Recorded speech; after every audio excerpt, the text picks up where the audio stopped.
Hi everyone, welcome back to my channel. So I made a video recently about free bookish things you can do in Toronto if you happen to be here as a tourist or if you live around here and you want to do nerdy bookish things that are free. And today I come to you with a sequel because I wasn't done and I have a few more things to add to the list if you'd like to hear them. I would recommend though to go through the first video or to do the things in that first video first, because those are kind of like my favorite things as well that I do more than just once in a while.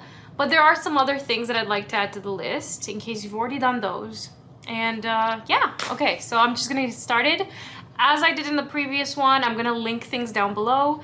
And the last two things I'm gonna mention in this video as well are two things where you could spend money if you want to or choose to, but you don't have to. The first thing that I should remind you from the previous video, if you haven't seen it, is that using your Toronto Public Library card, you can get access for free for yourself and your family to get into certain spaces in the city. Now in the previous video, I mentioned the Aga Khan Museum and linked all that, but a new space that I've gone to for the first time just recently is the Pioneer Village. So if you use this library card system, you can get access to it for free. If you don't, you can get a discount at the entrance if you use your Presto card. But even with a Presto, I think the price is not too much for entry, and it's totally worth it. Like even if you don't end up doing the free way to get there. So it has its own subway stop, the Pioneer Village stop. There is a little bit of a walk from the subway, so just be prepared for that. And I would say definitely plan to be there for the full day. So if it opens at 11, try to be there at 11, and do plan to be there for a big chunk of your day because it's pretty big. So Pioneer Village is a collection of houses and town halls and things from the pioneer days of Canada, and they were brought there from other towns in Ontario, but they're authentic vintage houses. There will be some opportunities to interact with people who are in full costume. I know a lot of people go here for like third grade history lessons, but I think you can appreciate it a lot differently as an adult, and it's really fun. You can also buy freshly baked bread. But the two very bookish oriented things are, one, the printing house. So there will be a room that's entirely full of printing presses. I had a coworker who worked there for many years, and he said that it's one of the most magical places to work in. So that's really worth seeing. Just how they make newspapers, there's a lot of prints there, so much you can do. And there's also a Masonic Lodge, which has a lot of things around there to do with Freemasons, and every single step of the way is a learning opportunity. So if you're a historian at heart and you love just kind of immersing yourself in history, it's definitely worth visiting, especially if you ran out of all the other nerdy things to do in the city. The only thing is, it is a bit out of the way. It is a bit north, and you know, you might have to spend the whole day there, so plan for that, especially if you're out of the city. The second place I'm going to mention is another place that I visited recently for the first time, and this is the Gibson House Museum. This is at North York Station. Now keep in mind that in the early days, or early 1800s, this place was technically 2 hours away from Toronto, right? Because it's slightly north, it took a while to get there, and the town just kind of expanded over time. So at its time, it wasn't really part of Toronto. But this man named Gibson and his family of 7 children and his wife, and they owned a farm, and they lived there, and then the house was set on fire. There was a lot of political turmoil. He was in exile in the United States. Then he came back in the 50s, and his wife was able to save parts of the internal workings of this clock from their first house that burned down, and they reconstructed it. There's all these cool historical bits. I will say that the cool thing about this one is it's absolutely free entry. You don't have to go through any other hoops. You don't have to go to the library. You don't have to do anything else. It's just free entry. It's worth a visit. It is very quick. It's a short museum walk compared to the Pioneer Village. And I think after you go to the Pioneer Village, this seems very small in comparison. So try to have some distance between them in time, because You might find the Gibson House slightly underwhelming, but I feel like that one speaks to a particular family and a particular time in history. And it's a lot in conversation with the Mackenzie House, which I've mentioned in the first video. So the Gibson House is kind of a lesser known museum in Toronto, but once I've gone there and seen it with my own eyes and just got to appreciate, and the staff there is so lovely. Like, they'll tell you so many historical fun facts. There's also an Indigenous commemorative garden out front. There's a lot going on, and it's a wonderful space, I think. And if you have nowhere else to go and you want to do something for free, why not, you know? The third place I'm going to mention is Bookish, but not a lot of people know about this. So the Edwards Botanical Gardens are usually visited by people who enjoy plants and botany, and there's a nice, you know, arrangement of flowers. There's music usually there. It is a bit of a trek to get there. If you park your car there, you do have to pay money, but if you walk there or take the bus or subway, you probably don't need to pay for parking. So there's that. But without paying for anything at all, there is a library there. So this is called the Botanical Weston Library. And all of the books in that library have to do with plants.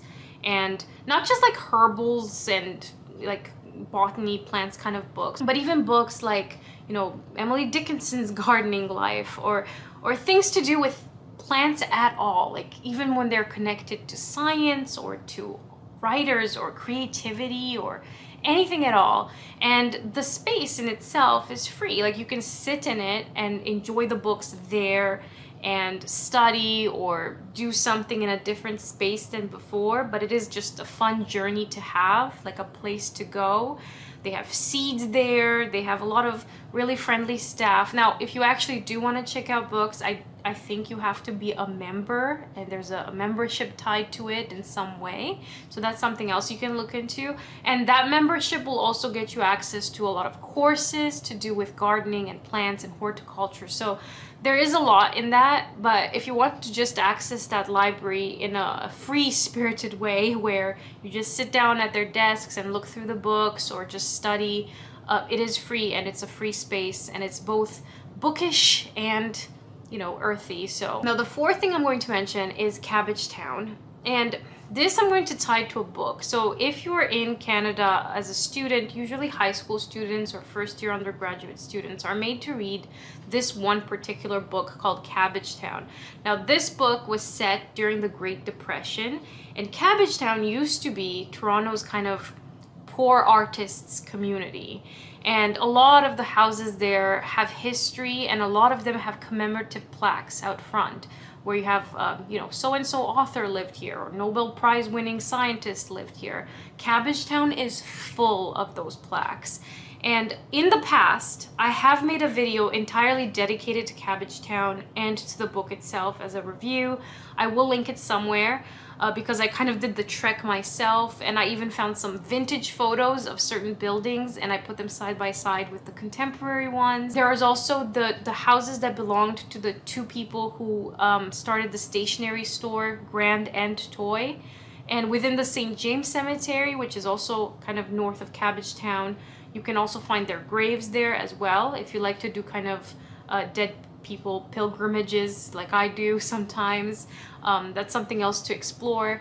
And yeah, all of Cabbagetown in general will have a lot of those plaques, but I really liked to tie it in to that novel, and it's worth it for that reason. So if you want to do kind of like a joint book review day with a trekking Toronto nerdy day, that's a good place to go. And Cabbagetown is just magical in general. I mean, now all of those houses are millions and millions of dollars, but there was once a time when it was kind of hosting the poor artists of Toronto. So times change, I guess. Now, in my previous video, I mentioned that there's an Ellen Montgomery Park that you can go to, and that there are commemorative plaques, like I just mentioned now.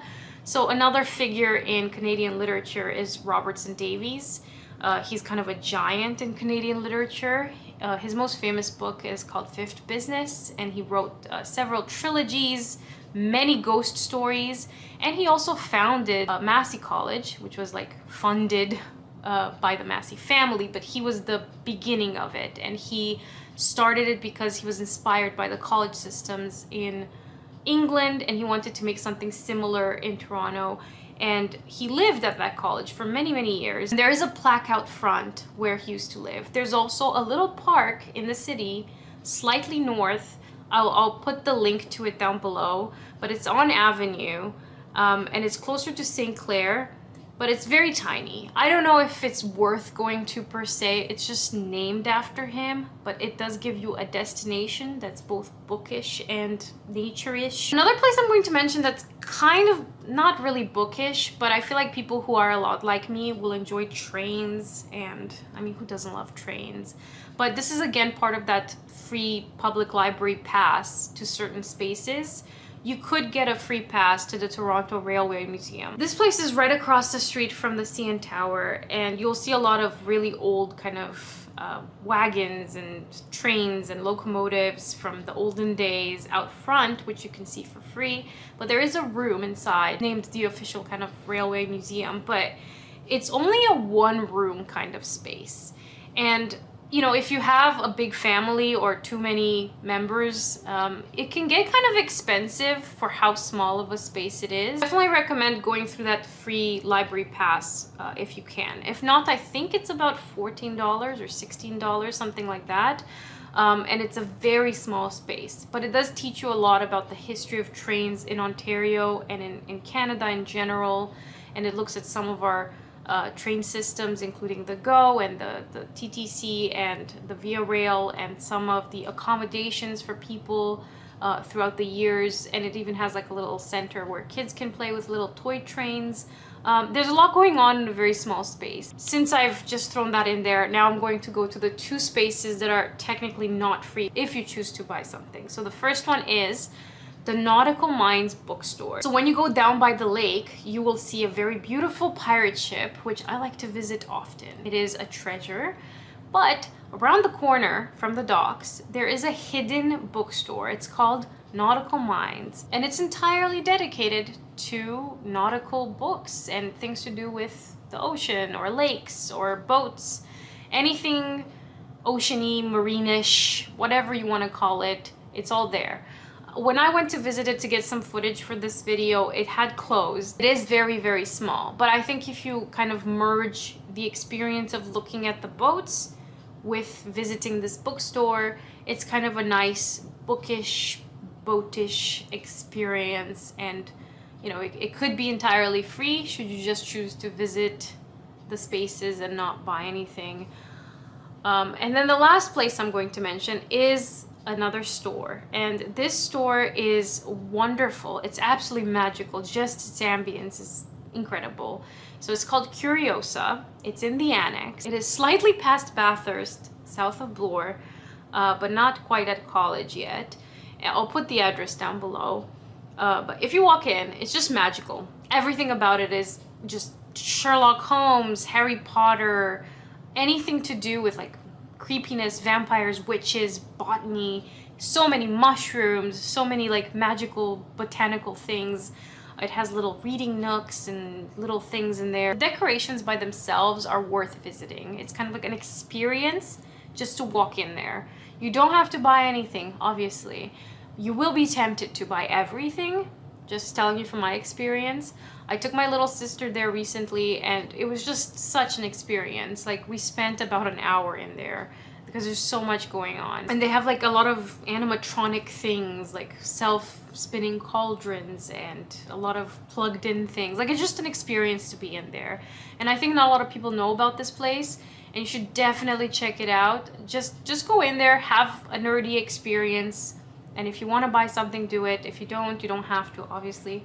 So yeah, I thought I'd mention it anyway. That's it. Those are all the free bookish things you can do in Toronto from my experience. I will link everything down below and that first video as well if you would like to take a look. I don't think there will be a third video. I've run out of things, to be honest, but I personally went to all of these places, so I can vouch for the things that I've tried. So yeah, that's where this list is coming from. But if there's a third one, it will probably be far into the future. So thank you very much for watching, and I'll see you in a future video. Bye!